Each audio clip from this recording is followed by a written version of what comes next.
Olá, estamos iniciando mais uma aula, o nosso ciclo de estudos de filosofia espírita em tempos de coronavírus, e nos ocupamos ainda do capítulo capítulo 8, Bem-aventurados que têm puro coração, porque deles é o reino dos céus. E nesse capítulo nós estamos estudando Mateus 6.11 e 5:29-30, que fala sobre o escândalo, os arrufos, os problemas que surgem, de acordo com o texto de Jesus.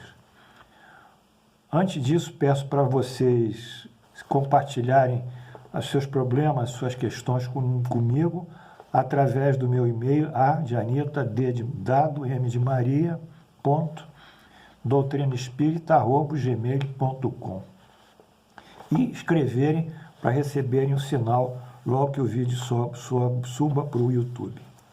Bem, o que nos diz esse trecho, que uma parte nós lemos o trecho ontem, e hoje nos deteremos apenas alguma parte desses versículos que são condizentes à aula de hoje.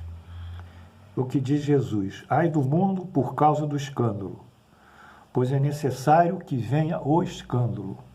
Mas ai do mundo, ai do homem, porque o escândalo vem. Ai do mundo por causa dos escândalos, pois é necessário que venham os escândalos. Mas ai do homem, porque o escândalo vem. Segundo, se a vossa mão ou vosso pé for motivo de escândalo, cortai-os e lançai-os longe de vós. É bem melhor que entreis na vida com o pé ou a mão, a menos do que, tendo duas mãos ou dois pés, ser lançado ao fogo eterno. E se o vosso olho é motivo de escândalo, arrancai-o e jogai-o longe de vós. É melhor que entreis na vida com um só olho, do que ter os dois, e ser lançados no fogo do inferno. Muito bem. O que significa essa passagem que está enfatizada?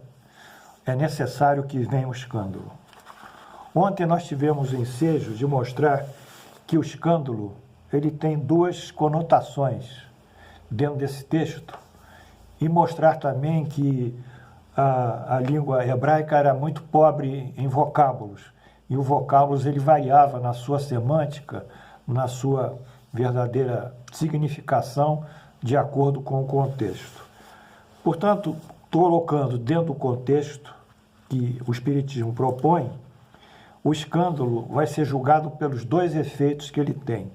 O que significa os efeitos? Quais são esses efeitos? Primeiro, um efeito moral.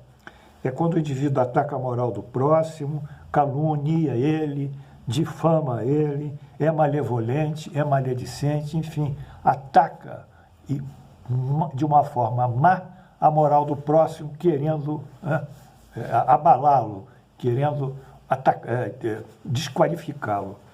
Então, essa é uma forma que o escândalo acontece numa relação entre indivíduos. Segundo, do ponto de vista social, o escândalo pode significar crise, uma crise. Ela pode ser social, política, econômica, uma crise de costumes, de juízo de valor ou de religião, ou todas elas conjuntamente. De toda forma, os efeitos do escândalo, eles servem a dois propósitos. Provação para aqueles que estão passando por essas circunstâncias de adversidade, de maledicência, de calúnia, e do ponto de vista social, pela renovação das ideias e dos princípios. Se nós tomarmos a crise dentro desse caráter pedagógico que prova e renova as ideias e princípios, nós temos alguns exemplos, por exemplo, da Segunda Guerra Mundial, que foi uma grande crise e que nesse pós-guerra houve muitas modificações na Europa, até desfundarem a União Europeia e criarem todo um sistema de intercâmbio e de ausência de fronteiras e de entendimento e de conciliação, porque eles mais temiam, os europeus, depois da guerra, seria uma nova guerra. Então, a crise trouxe seus benefícios tempos após. Daí o seu caráter pedagógico. Mas em relação aos indivíduos e à sociedade, também essa crise vai, de alguma maneira, excluir o mal da sociedade. Esse mal, como nós vimos, será excluído gradualmente, à medida que espíritos mais elevados, com uma moral melhor, com melhores conceitos, com mais virtudes, encarnarem, e aqueles que são negativos, destrutivos, dissidentes, ignorantes, omissos, maus em si, esses sairão pela desencarnação e não voltarão mais à Terra. É uma espécie de degredo para esses espíritos maus. Mas dentro do contexto ainda, é dito aqui, mas ai do homem porque o escândalo vem. Mas ai do homem porque o escândalo vem. Ora, meus amigos, o mal é sempre o mal. Não adianta. O mal é sempre o mal. Aquele que serve o mal, mesmo sem saber, pratica o mal. Mesmo que seja pela justiça divina, ele pratica o mal, porque ele é o intérprete do mal.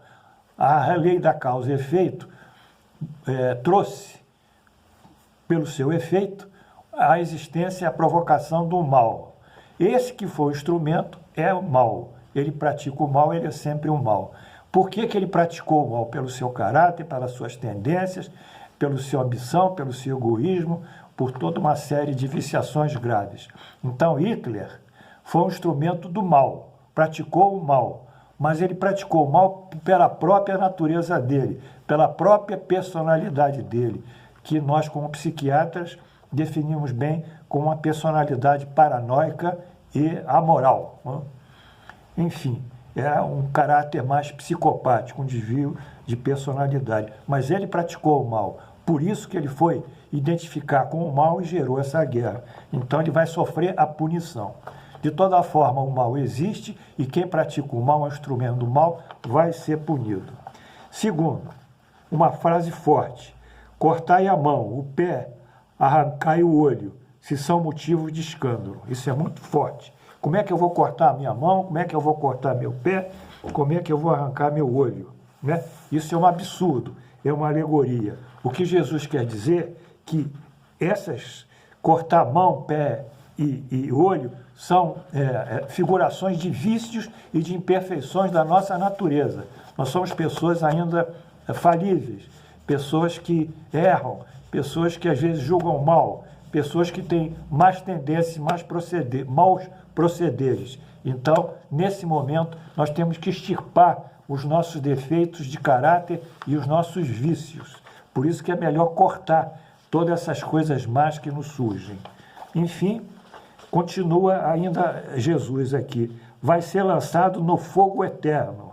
Ora, é a última, esse que praticam o mal. Por quê? Porque na antiguidade o fogo significaria purificação, significava purificação. E água, nascimento. Quer dizer, o signo do batismo, o cerimonial do batismo, o sacramento do batismo, seja como for, a imersão na água significaria que o indivíduo era imerso na água e levantado, ele renascia. Então a água caracterizava o nascimento da vida, dentro da cultura antiga. E o fogo, a purificação. Então, esses que vão ser lançados no fogo do inferno vão sofrer expiações, dores, sofrimentos, provações, etc., até depurarem, né, as suas imperfeições. Bem, contextualizando tudo que nós dissemos, a necessidade do escândalo, o escândalo como uma violação da moral vigente ou da moral do indivíduo, o escândalo como uma crise que atinge diversos setores da sociedade, nós vamos ler aqui o que o professor Kardec nos trouxe, e trouxe muito bem, que está no capítulo 18 do livro A Gênese, nessa edição aqui da FEAL, Federação Espírita Fundação Espírita André Luiz. Esse é o único que está certo, hein? É a única tradução acreditada hoje. As traduções no mercado não são corretas. Estão cheias de ter mais de 350 incorreções. Essa foi revista e corrigida. Um dia nós poderemos falar sobre isso. Por isso, nós podemos estudar realmente a Gênese pela edição da Fundação Espírita André Luiz. E o que ele nos diz aqui na página 399? Preste atenção, meus queridos. Como temos dito, A marcha progressiva da humanidade se opera de duas maneiras, a marcha, o progresso. Duas maneiras, uma, primeira e segunda. Uma gradual, lenta, imperceptível. Considerando as épocas próximas, não há diferenças. Representada por melhoramentos dos costumes, nas leis e nos hábitos, que vão se modificando pouco a pouco. E depois de um certo tempo é que nós constatamos a grande mudança em relação ao passado, como, por exemplo, as nossas leis trabalhistas. Até o Getúlio Vargas não havia justiça, não havia INSS, não havia carteira de trabalho, não é? Então, se nós retroagirmos até a época de Getúlio, não havia legislação trabalhista, não havia regulação do trabalho, né? E agora, hoje, é muito diferente a relação do trabalho. Então, só vimos que isso foi lentamente, pela consolidação da lei do trabalho, pela legislação, e o trabalhador adquiriu muitos mais direitos que tinha, ou melhor, que nem tinha. Essa aí é uma mudança gradual dos costumes no caso da lei. A segunda mudança são movimentos relativamente bruscos. Causam como se fosse uma água, corrente de água, que entra na superfície do globo e de repente rompem diques e transpõem em alguns anos o espaço que levaria séculos para percorrer. Essa segunda movimentação tão agressiva e aguda é como se fosse um cataclismo moral que devora alguns instantes as instituições do passado e se são sucedidas por uma nova ordem. Então, esse movimento abrupto nós podemos caracterizar como a Revolução Francesa, em 1700 e, se não me engano, 89, com a queda de Luís XVI, né? Enfim, na Revolução Francesa foi instalada a República e pela primeira vez promulgou-se os direitos universais do homem.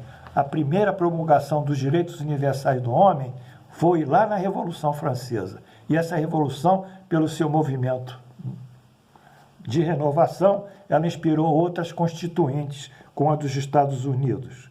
Então, são os dois movimentos que nós estamos observamos no passado. Um lento, gradual, e um rápido e brusco. E essa revolução dos costumes, da moral, que nós estamos vivendo hoje, o desrespeito aos direitos do próximo, a queda no valor do petróleo, que é o grande valor da época, né? É o grande ativo que hoje está valendo muito pouco e cada vez valerá menos. A globalização midiática também, que transformou o mundo numa aldeia global, como disse o grande filósofo MacLuhan. Enfim, então nós estamos vendo que uma queda, né? Então nós vamos entender que a nossa curva hoje, a curva da humanidade, é uma curva descendente, ó. Ela vem para cá, passa da linha basal, fica negativa, vai lá embaixo, vai fundo, depois ela se achata lá embaixo, ó, se achata alguns anos, depois ela começa a ascender, passa a positivo e vai crescer. Então, nesse período de anos, nós teremos uma deflexão de todos os costumes, de todos os valores, de todas essas formas institucionais, como a gente vê no Brasil, uma anarquia de instituições, um desrespeito de uns aos outros, uma espécie de conturbação social dentro da política, dentro do governo, dentro do Estado. Isso vai caindo, depois vai lá embaixo, vai vir uma nova geração, a geração que chega achata a curva lá embaixo, a nova geração vai subindo, passa para positivo, aí vai para cima. É isso que nós queríamos dizer com o ponto que Jesus disse sobre os escândalos, sobre a crise, sobre as modificações sociais, enfim, como Jesus colocou isso dessa forma. Eu agradeço a vocês pelo dia de hoje e pela atenção, e quero mandar um abraço aqui a todas as mães, que amanhã é o dia delas, particularmente a minha mãe Anita, que é uma mulher maravilhosa. Eu só tenho gratidão por ela e desejo que ela no espaço seja abençoada por Jesus e tenha ali muita felicidade. O meu amor para minha mãe, o meu amor por todas as mães que estão aí, presentes, de todos vocês, encarnadas, desencarnadas. Vamos festejar esse dia único da vida, que representa também o nascimento de todos nós. Porque o Dia das Mães é também o dia do nosso nascimento, que ela que nos deu condição de vivermos no mundo. Que Deus nos abençoe. Muito obrigado. Até breve.